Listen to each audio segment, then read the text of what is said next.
Order! Order in the court. Let me summarize for the jury. Mr. Flux, you are claiming that Furina will lose her gnosis to Arlecchino by the end of the Fontaine Archon quest? Indeed, Your Honor, and in today's video I'll be presenting my case. Most of the evidence will be from version 4.1's trailer.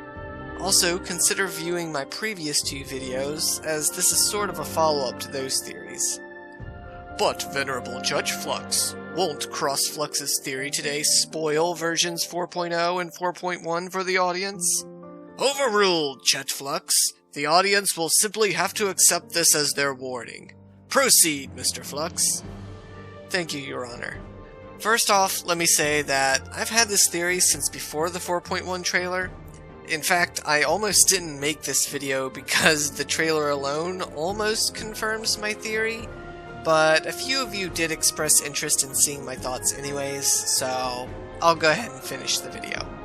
I'm pretty sure that I don't need to convince any of you now of Arlecchino's importance in Fontaine, thanks to the 4.1 trailer. Each region has had a main active harbinger after all. It had been heavily implied that Arlecchino would be the one in Fontaine, since she did have the center stage in the final feast. Also, I doubt I need to convince you that Furina will lose her gnosis by the end of the Archon quest. I mean, technically this won't necessarily be true, but I feel very confident. I mean, the whole storyline of Genshin seems to be revolved around the Fatui collecting all the gnosis for the Tsaritsa. Plus, the previous 4 Archons have all had their gnosis taken too, so there's certainly a pattern in place. What's a more interesting question to ask isn't, will Furina lose her gnosis to Arlecchino, but rather, how will she lose it? To theorize an answer, let's look again at how the previous Archons have lost their gnosis. First of all, Venti. This one is easy. La Signora literally just snatched it away. Zhongli signed his away via a contract between him and the God of Love. Aze was bartered in exchange for the Traveler's life to Scaramouche. And finally, Nahida exchanged both gnosis to Il Dottore for knowledge. If we look closely, we can see a pattern beginning to emerge. Specifically, this pattern implies the Archons lose their gnosis in an ironic way. Basically, the Fatui use that Archon's own ideals against them. Let's look again. Barbatos, the god of freedom, lost his through the fair lady simply taking it. One could argue that she exercised her freedom to literally take hold of Venti's possession. Although she is a strong individual, Venti is one of the 7. It's highly unlikely that she would have been able to get away with this. In fact, we do learn later that Venti essentially let her take his gnosis. Sure, he could have stopped her, but in doing so, he would have expended too much power. Mondstadt would have been hurt, and he would have lost his cover as the Wandering Bard.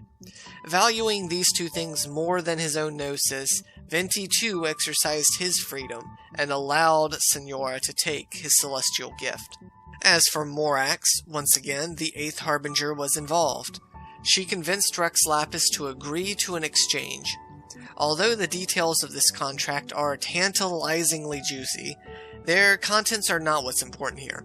Rather, the Fatui convinced the God of Contracts to sign a contract that forced him to give up his gnosis. Baal's is a bit of an exception, since she wasn't even in possession of the device at the time. Before she entered the plane of Euthymia, she entrusted it to Yaimiko for safekeeping. After the Traveler involved themselves with the delusion-producing factory in Inazuma, Scaramouche nearly killed the Outlander. A quick-thinking yokai exchanged the gnosis for the Traveler's life.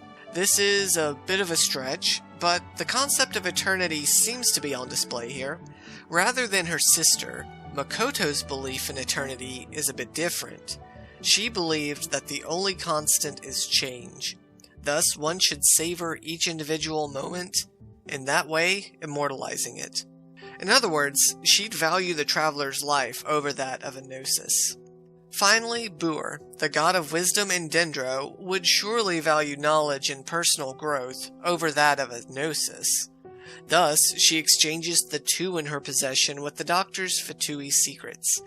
Albeit, this is another loose concept of twisting the Archon's belief on themselves? Wouldn't it have made more sense for the Doctor to simply outsmart the God of Wisdom? I mean, exchanging the Gnosis for knowledge isn't really that different from Zhongli's case. It was more or less an agreement of exchange between two separate parties. Although I suppose there is an argument for Alhaitham's grand plan to save Nahida essentially backfiring, because sure, the nation was saved, but the Gnosis was still lost in the end. So maybe that's kind of the play on it there, the fact that all that thought and planning essentially went to nothing. How fitting it is for the Fatui, who's led by the Jester, to flip the Archon's beliefs on themselves and take advantage of them in such an ironic way. It's almost a form of mockery, isn't it? Revealing the folly of their own beliefs.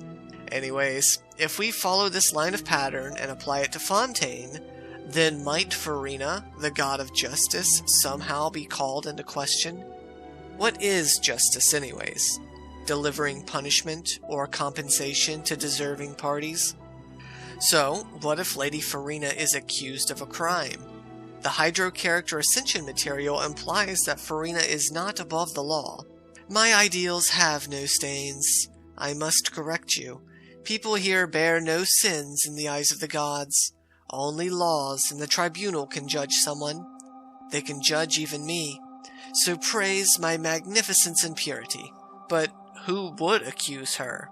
And what crime might she have committed? Well, based on the 4.1 trailer, it seems to be that Arlecchino is the most likely candidate for accusing Furina. She has several reasons, after all. For one thing, Neuvilette just imprisoned Child, another Fatui harbinger. Surely this would constitute a huge diplomatic dispute between the nations of Fontaine and Snezhnaya. Factor in how even the Chief Justice himself finds the guilty verdict of the Oratrice Mécanique d'Analyse Cardinal highly suspicious. Perhaps the knave will accuse Furina of having a rigged sentencing machine. This would surely cause quite an uproar in the land of justice. How can anyone know if a trial has been fair? The whole meaning of justice would cease to stand for anything. Basically, for falsely accusing and or placing an innocent man in jail, Furina has failed her nation. And the sentence? She must relinquish her gnosis. But why would this crime be severe enough to warrant giving up the gnosis? Well, perhaps Arlecchino could argue that she should have the gnosis, since she can fix the Oratrice with it. If the Oratrice is fixed, then the concept of justice will be corrected, and Furina, who seems to care a lot about her reputation, would be able to save face. But how would Arlecchino convince the court that she's the one to fix the Oratrice? After all, even Furina doesn't seem to know how the machine works. Well, remember Lyney's alibi during the first Archon quest? He was sent to learn about how it works, and since he's a member of the House of the Hearth, the organization that Arlecchino is head of, it's safe to assume that he was instructed to do this by the knave herself. This last piece is small and most likely nothing, but I find it interesting that we have been shown a rigged machine in the Fontaine quest already.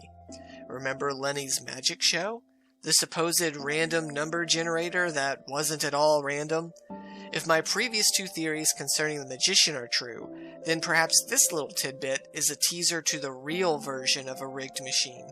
And with that, Judge Flux, I rest my case. Very well. And do you have any further objections, Chet Flux? I'm afraid not, Your Honor.